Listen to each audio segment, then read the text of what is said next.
To wish full ಅಡುಗೆ ಮನೆ. ಇವತ್ತು ಕಡಲೆ ಬೀಜದಿಂದ ಸೂಪರ್ ರೆಸಿಪಿ ಪ್ರತಿಭಾ. ಹೌದು ಆಶಾ, ಕಡಲೆ ಬೀಜ ಹೆಲ್ತ್ಗೂ ತುಂಬ ಒಳ್ಳೆಯದು, ಅದ್ರ ಜೊತೆ ಬೋನ್ಸ್ಗೂ ತುಂಬ ಒಳ್ಳೆಯದು.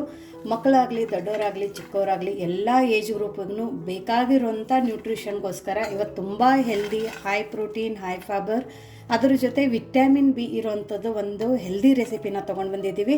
ಸೊ ಇವಾಗಿನ ಜನ್ರೇಷನಲ್ಲಿ ಬಿಜಿ ಶೆಡ್ಯೂಲಲ್ಲಿ, ಸ್ಟ್ರೆಸ್ಸಲ್ಲಿ ನಮ್ಗೆ ಬೇಕಾಗಿರುವಂಥ ನ್ಯೂಟ್ರಿಷನ್ ಸಿಗಂಗಿಲ್ಲ ಅಂತ ಹೇಳ್ಬಿಟ್ಟು ಇದೊಂದು ಒಳ್ಳೆ ಹೆಲ್ದಿ, ನ್ಯೂಟ್ರಿಷಿಯಸ್, ಹೈ ಫೈಬರ್ ಮತ್ತು ವಾಟರ್ ಸೊಲ್ಯೂಬಲ್ ಇರೋವಂಥದ್ದು ಒಂದು ಕಡಲೆ ಬೀಜದ್ದು ನಾವು ಇಲ್ಲಿ ರೆಸಿಪಿನ ತೊಗೊಂಡು ಬಂದಿದ್ದೀವಿ. ಎಲ್ಲಿ ಸ್ಕಿಪ್ ಮಾಡಿದೆ ನೋಡಿ. ಇವನು ಕಡಲೆ ಬೀಜ ನೋಡ್ತಿರ್ಬೋದು, ಅಲ್ಲಿ ಭಟ್ಟಿ ಬರುತ್ತೆ ಕಡಲೆ ಬೀಜ ಹುರಿಯೋಕೆ, ಒಂಥರ ಮಣ್ಣು ಇರುತ್ತಲ್ಲ ಅದರಲ್ಲಿ ಹುರಿದಿರ್ತಾರೆ, ತುಂಬ ಒಳ್ಳೆಯದು ಅಂತ ಹೇಳ್ಬಿಟ್ಟು. ಸೊ ಅದರಲ್ಲಿ ನಾವು ಇದನ್ನು ಹುರ್ಕೊಂಡು ಬಂದಿರೋದು. ಇಲ್ಲಿ ಕ್ವಾಲಿಟಿನೂ ನೋಡ್ಬೋದು, ಅಷ್ಟು ಫೈನ್ ಕ್ವಾಲಿಟಿ ಇದೆ. ಯಾರಿಗಾದರೆ ಈ ಹುರಿದಿರೋದು ಭಟ್ಟಿದು ಕಡಲೆ ಬೀಜ ಬೇಕು ಅಂದರೆ ನಾನು ಡಿಸ್ಕ್ರಿಪ್ಷನ್ ಬಾಕ್ಸಲ್ಲಿ ವಾಟ್ಸಪ್ ನಂಬರನ್ನು ಕೊಟ್ಟಿದ್ದೀನಿ, ಅಲ್ಲಿ ಮೆಸೇಜ್ ಮಾಡಿದರೆ ಸಾಕು, ನಿಮ್ಮ ಮನೆಗೆ ಈ ಪ್ಯೂರ್ ಆರ್ಗ್ಯಾನಿಕ್ ಭಟ್ಟಿಯಲ್ಲಿ ಹುರಿದಿರೋಂಥ ಕಡಲೆ ಬೀಜ ಬರುತ್ತೆ. ಸೊ ಇಲ್ಲಿ ಏನು ಕ್ವಾಲಿಟಿ ನಿಮ್ಗೆ ಕಾಣಿಸ್ತಾ ಇದೆ ಅಲ್ಲ, ಇದೇ ಸೇಮ್ ಕ್ವಾಲಿಟಿ ಬರುತ್ತೆ ನಿಮಗೆ, ಎಲ್ಲಿ ಏನು ಡಿಫ್ರೆನ್ಸ್ ಇರೋಂಗಿಲ್ಲ. ಇಲ್ಲ ಇಲ್ಲಿ ನಾವು ತೋರಿಸಿರೋದು ಒಂದು ಬಂದಿರೋದು ಒಂದು ಆ ಥರ ಏನಿಲ್ಲ. ಇದು ಅಂದರೆ ಬಟ್ಟೆಯಲ್ಲಿ ಹುರಿಬೇಕಾದ್ರೆ ತಾನೇ ಸಿಪ್ಪೆ ಉದುರಿರುತ್ತೆ ಅಥವಾ ಕಟ್ಟಾಗಿರುತ್ತೆ ಅಷ್ಟೇ. ಸೊ ಇವಾಗ ಏನು ಮಾಡಬೇಕಂದ್ರೆ ಇದ್ರ ಮೇಲ್ಗಡೆದು ಸಿಪ್ಪೆನ ತಕ್ಕೊಳ್ಳೋಣ. ಬಟ್ ಯೂಶ್ವಲಿ ನಾನು ಸಿಪ್ಪೆ ತೆಗೆಯೋದೇ ಇಲ್ಲ, ಬಟ್ ಇದು ಬಟ್ಟೆಯಲ್ಲಿ ಹುರಿದಿರ್ತೀವಲ್ಲ, ಸೊ ಹಾಗಾಗಿ ಲೈಟ್ ಕೈಯಿಂದ, ಜಾಸ್ತಿ ಒತ್ತೋದನ್ನು ಬೇಡ, ಜಸ್ಟ್ ಲೈಟ್ ಕೈಯಿಂದ ಇದನ್ನು ನಾವು ತಕ್ಕೊಳ್ಳೋಣ. ಯಾಕಂದರೆ ಉಸುಕು ಎಲ್ಲಾದರೆ ಇದ್ದರೆ ಮಣ್ಣು ಅದನ್ನು ಬರುತ್ತೆ ಅಂತ ಅಷ್ಟೇ ನೋಡಿ. ಅಂದರೆ ಮರಳಲ್ಲಿ ಹುರಿಯೋದಲ್ವ ಪ್ರತಿಭಾ? ಹಾಂ ಹೌದು ಆಶಾ. ಈ ಕಡಲೆ ಬೀಜ ಇಲ್ಲ ಅಂದರೆ ಮಾಮೂಲಿ ಕಡಲೆ ಬೀಜದಲ್ಲೂ ಮಾಡ್ಕೋಬೋದಲ್ವಾ? ಮಾಡ್ಕೋಬಹುದು. ಮಾಮೂಲಿ ಕಡಲೆ ಬೀಜನ ಚೆನ್ನಾಗಿ ಹುರಿಬೇಕು.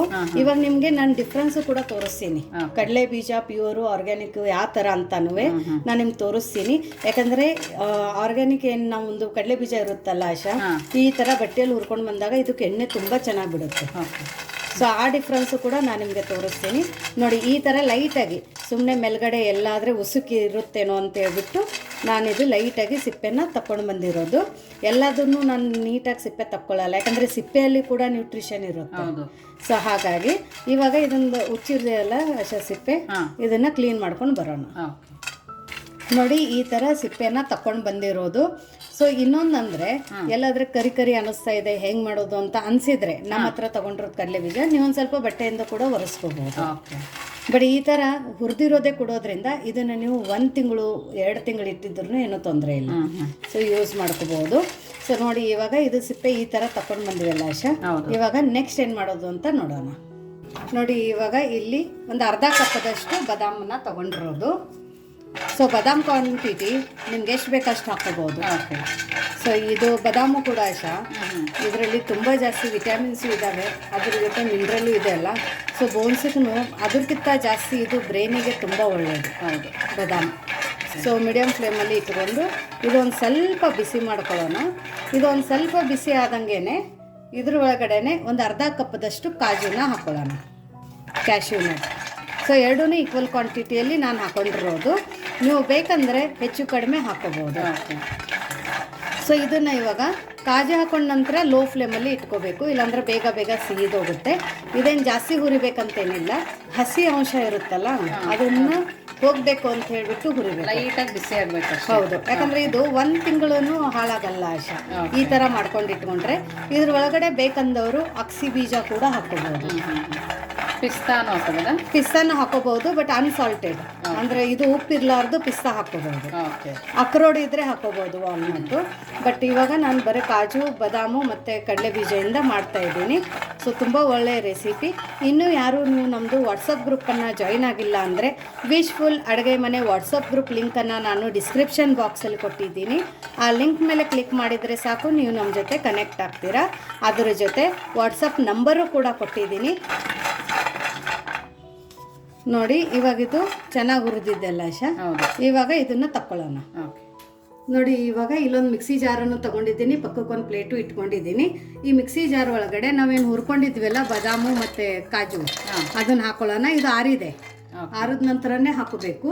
ಸೊ ಇವಾಗ ಇದನ್ನೊಂದು ಸ್ವಲ್ಪ ಆನು ಆಫ್ ಮಾಡ್ತಾ ತರಿ ಹಂಗೆ ಇದನ್ನು ನಾವು ರುಬ್ಕೊಂಡು ಬರೋಣ ಫಸ್ಟ್ ನೋಡಿ. ಇವಾಗ ಇದನ್ನು ಈ ಥರ ನಾವು ಸಣ್ಣ ಮಾಡ್ಕೊಂಡು ಬಂದಿರೋದು. ಸೊ ತುಂಬ ಜಾಸ್ತಿನೂ ಸಣ್ಣ ಮಾಡಬೇಡಿ, ಸ್ವಲ್ಪ ಬಾಯಿಗೆ ಸಿಕ್ಕಿದ್ರೆ ಚೆನ್ನಾಗಿ ಅನಿಸುತ್ತೆ. ಎಲ್ಲಾದರೆ ಒಂದೊಂದು ಈ ಥರ ದಪ್ಪ ಉಳಿದಿದ್ರೆ ಮಧ್ಯದಲ್ಲಿ ಇದನ್ನು ಕಡಲೆ ಬೀಜದ ಜೊತೆ ಹಾಕೋಬೇಕು. ಓಕೆ. ಸೊ ಇವಾಗ ಇದನ್ನು ಒಂದು ಪ್ಲೇಟಕ್ಕೆ ಹಾಕೊಳ್ಳೋಣ.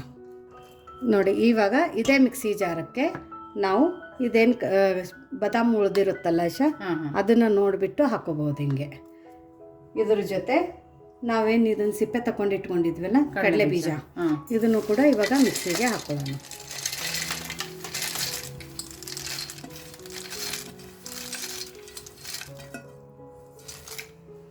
ಇವಾಗ ಇದನ್ನು ಸ್ವಲ್ಪ ಒಂದು 2 ಸರ್ತಿ ಅಟ್ಟೆ ಮಿಕ್ಸಿ ಮಾಡ್ಕೊಂಡು ಬರಬೇಕು ಫಸ್ಟ್. ಸೊ ಇದನ್ನು ಒಂದು ಸ್ವಲ್ಪ 1-2 ಸರ್ತಿ ಮಿಕ್ಸಿ ಮಾಡ್ಕೊಂಡು ಬರೋಣ. ನೋಡಿ, ಈ ಥರ ದಪ್ಪ ದಪ್ಪನೇ ಇರಬೇಕು. ಇವಾಗ ಏನು ಮಾಡೋಣ ಅಂದರೆ ಇದನ್ನು ಒಂದು ಬಾಣಲಿಯಲ್ಲಿ ಹಾಕೊಳ್ಳೋಣ. ನೋಡಿ, ನಾವೇನು ಇದನ್ನು ಹುರ್ಕೊಂಡಿದ್ವಲ್ಲ ಬಾದಾಮದು, ಅದೇ ಬಾಣಲಿಗೆ ಹಾಕೊಂಡಿರೋದು. ನೋಡಿ, ಇವಾಗ ಇದು ನೋಡೋಕ್ಕೆ ಎಣ್ಣೆ ಥರ ಕಾಣಿಸ್ತಾ ಇದೆ. ಹೌದು, ಈ ಮಾಡಿದ್ರು ನಿಮಗೆ ಒಂಥರ ಎಣ್ಣೆ ಥರ ಒಂದು ಸ್ವಲ್ಪ ಬಿಟ್ಟದಂಗಾಗಿದೆ. ಇವಾಗ ಒಂದು ಸರ್ತಿ ಇದೆಲ್ಲ ನೀಟಾಗಿ ಮಿಕ್ಸ್ ಮಾಡ್ಕೊಳ್ಳೋಣ. ಮಿಕ್ಸ್ ಮಾಡ್ಕೊಂಡ್ಬಿಟ್ಟು ಇವಾಗ ಇದ್ರ ಒಳಗಡೆ ಬೆಲ್ಲನ ಹಾಕೊಳ್ಳೋಣ. ಸ್ವೀಟನ್ನು ನೋಡಿಬಿಟ್ಟು ಬೆಲ್ಲನ ಹಾಕೊಳ್ಳಿ. ಒಂದು ಸ್ವಲ್ಪ ಬೆಲ್ಲ ಜಾಸ್ತಿ ಹಾಕೊಂಡ್ರೂ ಪರವಾಗಿಲ್ಲ. ಜಿಂಕ್ ಆಗಲಿ, ಐರನ್ ಡೆಫಿಷಿಯನ್ಸಿ ಇದ್ದವರಾಗಲಿ, ಗ್ಯಾಸ್ಟ್ರಿಕ್ ಇರೋರಾಗಿರ್ಬೋದು, ಸೊ ಎಲ್ಲರಿಗೂ ಆಗುತ್ತೆ. ಇದು ಅಂತೂ ಮಕ್ಕಳಿಗೆ ಲಂಚ್ ಬಾಕ್ಸಿಗಾಗಿರ್ಬೋದು, ಪ್ರಯಾಣಕ್ಕೆ ಹೋಗಬೇಕಾಗಿರ್ಬೋದು, ಆ ಟೈಮಲ್ಲಿನೂ ಕೂಡ 1 ತಿಂಗಳು ಇದು ಉಳ್ಕೊಳ್ಳುತ್ತೆ. ಏನೂ ತೊಂದರೆ ಇಲ್ಲ. ಇದಕ್ಕೇನು ಫ್ರಿಜ್ಜೇ ಬೇಕಂತೇನಿಲ್ಲ. ನೀಟಾಗಿ ಏರ್ ಟೈಟ್ ಕಂಟೈನರಲ್ಲಿ ಹಾಕಿಬಿಟ್ಟು ನೀವು ತೊಗೊಂಡು ಹೋಗ್ಬೋದು. ನೋಡಿ, ಈ ಥರ ನೀಟಾಗಿ ಬೆಲ್ಲ ಮತ್ತು ಕಡಲೆ ಬೀಜ ಇದೆಲ್ಲ ಅದನ್ನು ಮಿಕ್ಸ್ ಹಾಕಬೇಕು. ಯಾಕಂದರೆ ಇಲ್ಲಾಂದರೆ ಒಂದು ಕಡೆ ಬರೀ ಕಡಲೆ ಬೀಜದ್ದೇ ಪುಡಿ ಆಗುತ್ತೆ, ಬೆಲ್ಲ ಮಿಕ್ಸ್ ಆಗಂಗಿಲ್ಲ. ಆವಾಗ ಬೈಂಡಿಂಗ್ ನೀಟಾಗಿ ಬರೋಂಗಿಲ್ಲ. ಹಾಗಾಗಿ ಇದನ್ನು ನೀಟಾಗಿ ಮಿಕ್ಸ್ ಮಾಡ್ಕೊಳ್ಳೋಣ. ಬೆಲ್ಲದ ಈ ಥರ ಕಣ್ಣಿಗಳು ಇದ್ದಾವೆ ಅಂದ್ರೂ ಏನೂ ತೊಂದರೆ ಇಲ್ಲ. ಇದು ಸಾಫ್ಟ್ ಬೆಲ್ಲ ಇದೆ, ಆರ್ಗ್ಯಾನಿಕ್ ಬೆಲ್ಲ. ಸೊ ಇದನ್ನು ಮಿಕ್ಸಿಯಲ್ಲಿ ತುಂಬ ಬೇಗ ಸಣ್ಣ ಆಗುತ್ತೆ. ಅಕಸ್ಮಾತ್ ಬೆಲ್ಲ ಬಿರಿಸಿದೆ, ಹಾಡಿದೆ ಅಂದರೆ ಮಿಕ್ಸಿಯಲ್ಲಿ ಸಿಕ್ಕಿದಾಗ ಮಿಕ್ಸಿ ಬ್ಲೇಡ್ ಇದನ್ನಾಗುತ್ತೆ. ಅದು ಒಂದು ಕೇರ್ಫುಲ್ಲಾಗಿ ನಿಮ್ಮ ಬೆಲ್ಲದ ಮೇಲೆ ನೀವು ನೋಡಿಕೊಂಡು ಹಾಕೋಬೋದು. ನೋಡಿ, ಇದನ್ನು ಕೈಯಲ್ಲಿ ಹಿಡಿದ್ರೇ ಕಟ್ಟಾಗ್ತಾ ಇದೆ ಬೆಲ್ಲ, ಅಷ್ಟು ಸಾಫ್ಟ್ ಇದು ಆರ್ಗ್ಯಾನಿಕ್ ಬೆಲ್ಲ ಇದೆ. ಸೊ ಈ ಥರ ಇವಾಗ ನಾವು ಮಿಕ್ಸ್ ಮಾಡ್ಕೊಂಡ್ವಲ್ಲ, ಇದನ್ನು ಒಂದು ಹಿಡಿ ತೊಗೊಂಡ್ಬಿಟ್ಟು ಇವಾಗೇನು ನಾವು ಕಡಲೆ ಬೀಜ ಎಲ್ಲ ಸಣ್ಣ ಮಾಡ್ಕೊಂಡಿದ್ವಲ್ಲ ಅದೇ ಮಿಕ್ಸಿ ಜಾರಲ್ಲಿನೇ ಇವಾಗ ಒಂದು ಹಿಡಿ ಬೆಲ್ಲ ಮತ್ತು ಕಡಲೆ ಬೀಜದ ಮಿಕ್ಸ್ ಮಾಡ್ಕೊಂಡಿರೋದು ಹಾಕೊಳ್ಳೋಣ ಅಂತೆ. ಇವಾಗ ಹಾಕೊಂಡ್ಬಿಟ್ಟು ಇದನ್ನು ಆನ್ ಆಫ್ ಮಾಡ್ತಾನೆ ಇದನ್ನು ನಾವು ನಿಮಗೆ ಯಾವ ಥರ ಕನ್ಸಿಸ್ಟೆನ್ಸಿ ಬೇಕು ಆ ಥರ ಇದನ್ನು ಪೌಡರ್ ಮಾಡ್ಕೋಬೇಕು. ನೀರು ಒಂದು ಹನಿ ಕೂಡ ಹಾಕಬಾರ್ದು, ಡ್ರೈ ಆಗಿನೇ ಮಾಡ್ಕೋಬೇಕು. ತರಿ ಆ ಥರ ಏನಿಲ್ಲ, ಸಾಫ್ಟ್ ಆಗಾದ್ರೂ ಮಾಡ್ಕೋಬೋದು. ಹೌದು.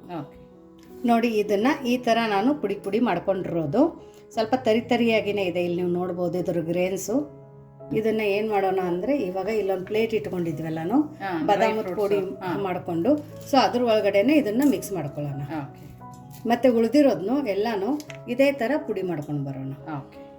ನೋಡಿ, ಎಲ್ಲದೂ ಇದೇ ಥರ ಮಾಡ್ಕೊಂಡು ಬಂದಿರೋದು. ಇವಾಗ ನೀವು ನೋಡ್ಬೋದು ಇಲ್ಲಿ ಕಡಲೆ ಬೀಜದ ಕ್ವಾಲಿಟಿ ಎಷ್ಟು ಫೈನಾಗಿ ಎಷ್ಟು ಪ್ಯೂರ್ ಇದೆ ಅಂದರೆ ಇಲ್ಲೇ ಎಣ್ಣೆ ಬಿಟ್ಟಿದೆ. ನೋಡಿ, ಹಿಡಿದ್ರೆ ಸಾಕು ಅಷ್ಟು ಎಣ್ಣೆ ಬಿಟ್ಟಿದೆ. ಕೈಗೂ ಕೂಡ ಎಣ್ಣೆ ಆಗ್ತಾ ಇದೆ. ಸೊ ಇಲ್ಲಿನೂ ನೀವು ಜಡ್ಜ್ ಮಾಡ್ಕೋಬಹುದು ಕಡಲೆ ಬೀಜ ಯಾವ ಥರ ಇದ್ದಾವೆ, ಎಷ್ಟು ಚೆನ್ನಾಗಿದ್ದಾವೆ ಅಂತ. ಸ್ಪೆಷಲಿ ಈ ಥರ ಉಂಡೆಗಳು ಮಾಡಬೇಕಾದ್ರೆ ಕಡಲೆ ಬೀಜ ಚೆನ್ನಾಗಿದ್ರೆ ನಮಗೆ ತುಪ್ಪ ಆಗಲಿ ಎಣ್ಣೆ ಆಗಲಿ ಹಾಕೋ ಅವಶ್ಯಕತೆ ಬೀಳಲ್ಲ. ಇಲ್ಲಾಂದರೆ ಕೆಲವೊಬ್ರು ಏನು ಮಾಡ್ತಾರೆ, ಕಡಲೆ ಬೀಜಗೆ ಎಣ್ಣೆ ಬಿಡಲ್ಲ ಅಂತ ಹೇಳ್ಬಿಟ್ಟು ಕಡಲೆ ಬೀಜನ ಹುರಿಬೇಕಾದ್ರೆ 1 ಸ್ಪೂನ್ ಎಣ್ಣೆ ಹಾಕಿ ಹುರಿತಾರೆ ಆಶಾ. ಬಟ್ ಅದು ಏನಾಗುತ್ತಂದ್ರೆ ಒಂದು 15 ಡೇಸ್ ಆದ ನಂತರ ಅದಕ್ಕೆ ವಾಸನೆ ಬರೋಕ್ಕೆ ಸ್ಟಾರ್ಟ್ ಆಗುತ್ತೆ. ಹೌದು, ಇಲ್ಲಿ ಕಡಲೆ ಬೀಜ ಅಂದ್ರೆ ಹಂಗೆ ಆಗುತ್ತೆ ಪ್ರತಿಭಾ. ಹೌದು, ಅದು ಸ್ವಲ್ಪ ಎಣ್ಣೆ ಬಿಡೋದು ಕಡಿಮೆನೆ. ಹೌದು. ನೋಡಿ, ಇವಾಗ ಇದೆಲ್ಲ ಕೂಡಿ ನಾವು ಈ ಥರ ಮಿಕ್ಸ್ ಮಾಡ್ಕೋಬೇಕು. ಬೆಲ್ಲ ನೀವು ಹೆಚ್ಚು ಕಡಿಮೆ ಹಾಕೋಬಹುದು. ಅಕಸ್ಮಾತ್ ಇಲ್ಲ ನಮ್ಮದು ಬೆಲ್ಲ ತುಂಬ ಕಡಿಮೆ ಆದ್ರೂ ಆಶಾ ಉಂಡೆ ಆಗಂಗಿಲ್ಲ. ಯಾಕಂದರೆ ಇದು ಬೈಂಡಿಂಗ್ ಕರೆಕ್ಟಾಗಿ ಆಗಬೇಕಲ್ಲ, ಅವಾಗ ಉಂಡೆ ಆಗಂಗಿಲ್ಲ.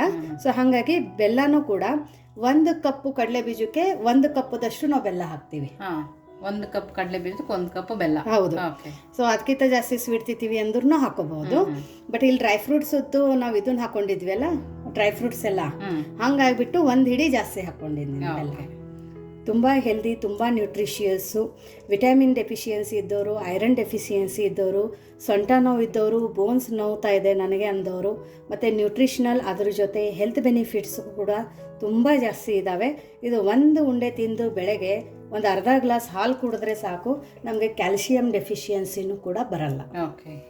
ಇದನ್ನು ಇವಾಗ ಇದು ನೀಟಾಗಿ ಮಿಕ್ಸ್ ಆಗಿದೆ ಎಲ್ಲ ಕಡೆ, ಕಾಣ್ತಲ್ಲ ಎಷ್ಟು ಚೆನ್ನಾಗಿ ಮಿಕ್ಸ್ ಆಗಿದೆ. ಇವಾಗ ಏನು ಮಾಡೋಣ, ನಿಮಗೆ ಯಾವ ಸೈಜಕ್ಕೆ ಎಷ್ಟು ದಪ್ಪ ಬೇಕು ಅಷ್ಟು ದಪ್ಪ ಇಲ್ಲಿ ನೀವು ಉಂಡೆನ ಕಟ್ಕೋಬೋದು. ನೋಡಿ, ಒಂದು ಕೈಲೇ ಒತ್ತಿದ್ರೇ ಉಂಡೆಗಳಾಗ್ತವೆ. ತುಪ್ಪ, ಎಣ್ಣೆ ಯಾವುದೂ ಬೇಕಾಗಿಲ್ಲ. ಹಾಲು ಕೂಡ ಬೇಕಾಗಿಲ್ಲ. ಕೆಲವೊಬ್ಬರು ಹಾಲು ಹಾಕ್ತಾರೆ, ಅದನ್ನು ಕೂಡ ಬೇಕಾಗಿಲ್ಲ. ನೋಡು, ಇವಾಗ ಇದನ್ನು ಗೊತ್ತಾಗುತ್ತೆ ಎಷ್ಟು ಚೆನ್ನಾಗಿ ಎಣ್ಣೆ ಬಿಡುತ್ತೆ ಅಂತ ಹೇಳಿದ್ದಕ್ಕೆ. ನಿಮ್ಗೆ ಅದನ್ನು ಕೂಡ ನಾನು ವಿತ್ ಪ್ರೂಫ್ ತೋರಿಸ್ತೀನಿ. ಇವನ್ ಇದು ನಮ್ಮ ಕಡಲೆ ಬೀಜ ಆಶಾ ನೀವು ತಗೊಂಡ್ಬಿಟ್ಟು ಡೈರೆಕ್ಟಾಗಿ ಮಿಕ್ಸಿಗೆ ಹಾಕಿ ಪಲ್ಯಗಳಿಗೆ ಉರಿಯೋದೇ ಬೇಕಾಗಿಲ್ಲ. ಅವರೇ ಹುರಿದಿರ್ತಾರಲ್ಲ. ಹೌದು. ಸೊ ಡೈರೆಕ್ಟ್ ಮಿಕ್ಸಿಗೆ ಹಾಕಿ ನೀವು ಯೂಸ್ ಮಾಡ್ಕೋಬಹುದು. ನಾನು ಎಲ್ಲದಕ್ಕೂ ಇವಾಗ ಬದನೆಕಾಯಿ ಎಣ್ಣೆ ಎಲ್ಲ ತೋರಿಸ್ತೀನಲ್ಲ, ಸೊ ನಾವು ಇದೇ ಕಡಲೆ ಬೀಜದ ನಾನು ಒಂದೇ ಸರ್ತಿಗೆ ಪುಡಿ ಮಾಡ್ಕೊಂಡು ಇಟ್ಕೊಳ್ಳೋದು. ನೋಡಿ, ಇದರ ಮೇಲ್ಗಡೆ ಎಣ್ಣೆ ನೋಡಿ ಎಷ್ಟು ಚೆನ್ನಾಗಿ ಬಿಟ್ಟಿದೆ. ನಮ್ಮ ಬೋನ್ಸ್ಗಳಿಗೆ ಎಣ್ಣೆ ಕೂಡ ತುಂಬ ಇಂಪಾರ್ಟೆಂಟ್ ಇದೆ. ಸೊ ಈ ಥರ ನ್ಯಾಚುರಲ್ ಎಣ್ಣೆ ಬಿಟ್ಟಿರುತ್ತಲ್ಲ, ಇದು ಇನ್ನೂ ಒಳ್ಳೆಯದು. ಸೊ ಎಣ್ಣೆ ಬದಲಿ ಆದಷ್ಟು ತುಪ್ಪ ತಿಂದರೆ ಮಕ್ಕಳದ್ದು ಬೋನ್ಸು ಕೂಡ ಗಟ್ಟಿಯಾಗುತ್ತೆ. ನೋಡಿ, ಎಲ್ಲ ಉಂಡೆನೂ ಇದೇ ಥರ ಮಾಡ್ಕೊಂಡು ಬರೋಣ. ನೋಡಿ, ನಮ್ದು ಇಲ್ಲಿ ಹೆಲ್ದಿ, ಪ್ರೋಟೀನ್, ವಿಟಮಿನ್, ಐರನ್ ಎಲ್ಲನೂ ಒಂದೇ ಉಂಡೆಯಲ್ಲಿ ಸಿಗುತ್ತೆ. ಆ ಥರದ್ದು ಒಂದು ಉಂಡೆ ರೆಡಿಯಾಗಿದೆ. ಸೊ ಯಾವ ಥರ ಮಾಡೋದು ಅಂತಲೂ ನೋಡಿದ್ದೀರಾ. ಇವಾಗ ಈ ಉಂಡೆನೂ ಕೂಡ ನಾನು ನಿಮಗೆ ಓಪನ್ ಮಾಡಿ ತೋರಿಸ್ತೀನಿ. ಯಾಕಂದರೆ ಒಳಗಡೆ ಅಂಟಂಟಾಗಲ್ಲ. ನೀವು ಜಾಸ್ತಿ ಪೇಸ್ಟ್ ಥರ ಮಾಡಿದರೆ ಕಡಲೆ ಬೀಜ ಅದು ಒಳಗಡೆ ಅಂಟಂಟಾಗಿ ಬಾಯಲ್ಲಿ ತಿನ್ನಬೇಕಾದ್ರೆ ಅಂಟಂಟಾಗುತ್ತೆ. ನೋಡಿ, ಕಾಣಿಸ್ತಾ? ಪುಡಿ ಪುಡಿಯಾಗಿ ನೀಟಾಗಿದೆ ನೋಡಿ. ನೋಡಿ, ಬಾಯಲ್ಲಿ ತಿನ್ಬೇಕಾದ್ರೂ ಹಲ್ಲಿಗೂ ಕೂಡ ಅಂಟಲ್ಲ. ಅಷ್ಟು ಚೆನ್ನಾಗಿದೆ. ಯಾಕಂದ್ರೆ ಕೆಲವೊಬ್ರು ಅಂಟುತ್ತೆ ಹಲ್ಲಿಗೆ ಅಂತ ತಿನ್ನೋಕೆ ಇಷ್ಟಪಡಲ್ಲ. ನೀವು ಈ ಥರ ನಾನು ಹೇಳಿರೋದೆಲ್ಲ ಟಿಪ್ಸನ್ನು ಫಾಲೋ ಮಾಡಿ ಈ ಥರ ನೀವು ಮಾಡಿದರೆ ಉಂಡೆನ ಸ್ವಲ್ಪನೂ ಕೂಡ ಹಲ್ಲಿಗೆ ಅಂಟಲ್ಲ. ಯಾರು ಬೇಕಾದವರು ತಿನ್ಕೋಬೋದು. ಮಕ್ಕಳಿಗೂ ಕೂಡ ನೀವು ಇದನ್ನು ಬಾಕ್ಸಿಗೆ ಹಾಕಿ ಕೊಟ್ಟು ಕಳಿಸ್ಬೋದು. ಅಥವಾ ಬೆಳಗ್ಗೆ, ಸಂಜೆ, ಸಾಯಂಕಾಲ ಯಾವಾಗ ಬೇಕಾವಾಗ ಒಂದೊಂದು ಉಂಡೆನ ಕೊಡ್ಬೋದು. ಸೊ ಆದಷ್ಟು ದಿನದಲ್ಲಿ ನೀವು ಈ ಥರ ಒಂದು 2 ಉಂಡೆ ಆದರೆ ತಿಂದರೆ ನಿಮಗೆ ಯಾವುದೇ ಥರ ತೊಂದರೆಗಳನ್ನ ಬರೋಂಗಿಲ್ಲ. ಸೊ ನೋಡಿ ಆಶಾ ಇದು ಹೇಗಾಗಿದೆ ಅಂತ. ಸ್ವೀಟು ಕರೆಕ್ಟಾಗಿದೆ ಪ್ರತಿಭಾ. ಕಡಲೆ ಬೀಜ ಸಿಗ್ತಾ ಇದೆ, ಕ್ರಂಚಿ ಅನಿಸ್ತದೆ ಒಳಗಡೆ, ತುಂಬ ಚೆನ್ನಾಗಿದೆ. ಹೌದಲ್ಲ? ಸೊ ಒನ್ ಟೈಮಿಗೆ ಎಷ್ಟು ಮಕ್ಕಳು ತಿನ್ಬೋದು ಇಷ್ಟಪಟ್ಟು? 2-3 ತಿನ್ಬಿಡ್ತಾರೆ. ಹೌದಲ್ಲ? ಅಷ್ಟು ಜಾಸ್ತಿ ಸ್ವೀಟ್ ಏನೋ ಅನ್ನಿಸ್ತಾ ಇಲ್ಲ. ಸೊ ನೋಡಿ, ನೀವು ಈ ಥರ ಒಂದು ಉಂಡೆನ ಮಾಡಿ ಹೇಗೆ ಬಂತು ಅಂತ ಕಮೆಂಟ್ ಮೂಲಕ ತಿಳಿಸೋದನ್ನು ಮರಿಬೇಡಿ. ಸೊ ಮತ್ತೆ ಸಿಗೋಣ ನಾವು ಇದೇ ಥರ ಹೊಸ ಹೊಸ ರೆಸಿಪಿ ಜೊತೆ. ವಿಶ್ಫುಲ್ ಅಡುಗೆ ಮನೆಯಲ್ಲಿ. Thank you.